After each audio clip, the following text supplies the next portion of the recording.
Hey guys, welcome back to my YouTube channel. Today we are doing chapter 4 linear equation in two variables, example number 2. We have done its introduction in example 1. Now we will do its example 2. That says write each of the following as an equation in two variables. हर एक को ऐसी equation में लिखो to variables की.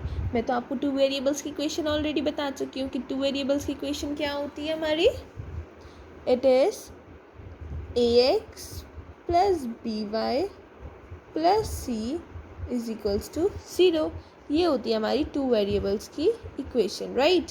तो अब इसको हम कैसा लिखेंगे टू वेरिएबल्स में. अब हमें क्या करना होता है, एक्स के साथ एक कोएफिशिएंट पुट करना है, वाई के साथ पुट करना है और फिर एक कांस्टेंट टर्म पुट करना है और उसके इक्वल ज़ीरो रख देना है. तो ये हमारी इक्वेशन बन जाएगी टू वेरिएबल्स में. तो देखो सबसे पहले हमें एक टर्म मिल गया है एक्स, तो एक्स को एक्स की प्लेस में पुट करो.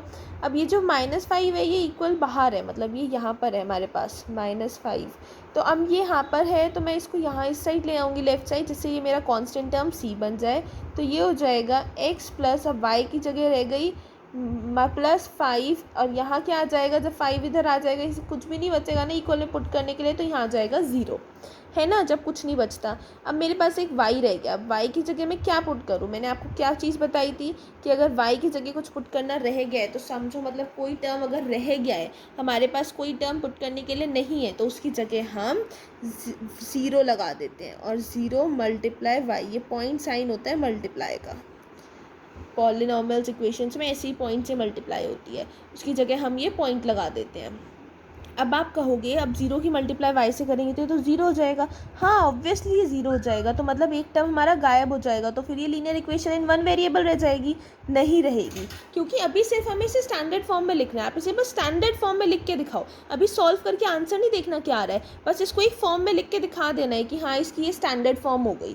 बस पूरा एक फॉर्म लिख देनी है, ये नहीं कि उसका आंसर भी चेक करना है. अब उसको स्टैंडर्ड फॉर्म ज़बरदस्ती बनाना है तो कैसे बनाए उसे स्टैंडर्ड फॉर्म, उसके लिए कुछ ना कुछ तो करना ही पड़ेगा ना. कुछ ना कुछ करने के लिए हम 0 की मल्टीप्लाई करेंगे y से, और हमेशा इसमें ऐसी होता है जब भी कोई टर्म ना हो तो 0 की मल्टीप्लाई कर दी जाती है.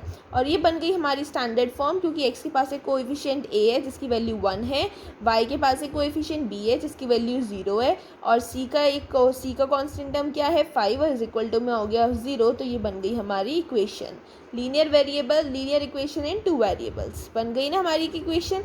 अब करते हैं सेकेंड वाला पार्ट. सेकेंड पार्ट में भी देखो, अब यहाँ पर ax plus by plus C is equals to 0. अब ये y इज इक्वल टू 2 है, y इज इक्वल टू 2, यहाँ 2 प्लस में इस साइड माइनस में हो जाएगा, y minus 2 is equals to 0. अब एक मेरे पास एक टर्म नहीं है अभी ax मतलब ax का टर्म नहीं है. देखो y के साथ तो कोएफिशिएंट 1 है लेकिन ax पूरा नहीं है, तो उसकी जगह मैं क्या अप्लाई करूँगी, उसकी जगह मैं 0 लगाऊंगी. क्योंकि अगर मैं यहाँ 0 लगाती हूँ तो मुझे इक्वेशन में कोई इफेक्ट नहीं दिखेगा, क्योंकि मुझे इसे सॉल्व नहीं करना है, ऐसा का ऐसे ही छोड़ देना है, बस एक स्टैंडर्ड फॉर्म दिखानी है. तो अगर मुझे इसे सॉल्व नहीं करना तो कोई इफेक्ट नहीं होगा, इसलिए मैं यहाँ पर क्या लगा दूँगी 0.0 multiply X plus Y minus 2 is equals to 0. और ये बन गई मेरी equation, linear equation in two variable, जहाँ टू वेरिएबल्स आ रहे हो, 2 कोएफिशिएंट हो, एक कांस्टेंट हो और इज इक्वल टू में 0 हो. बस ध्यान रखना है, इसको एक हमें इक्वेशन बनानी है स्टैंडर्ड फॉर्म में. बहुत ईजी है इसे बनाना. अब है 2x is equals to 3. 2x is equals to 3 मतलब 2x इज इक्वल्स टू 3. ये 3 इस साइड आ जाएगा तो ये हो जाएगा 2x, y की स्पेस छोड़ दो, y यहाँ आएगा -3 is equals to 0, means ax plus by plus c is equals to 0. अब यहाँ y की जगह मैं क्या लगाऊँ, मेरे पे कोई टर्म नहीं है, मैं लगा दूँगी 0.y minus 3 is equals to 0. ये बन गई मेरी linear equation in two variables. That's easy.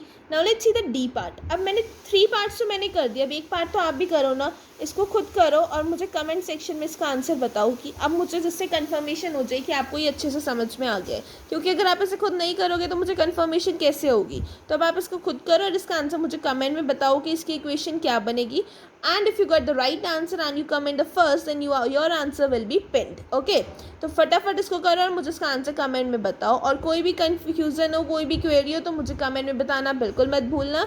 Video पसंद आए तो लाइक, शेयर और कमेंट करना, और चैनल को सब्सक्राइब करना तो बिल्कुल मत भूलना. Thank you. See you in the next video.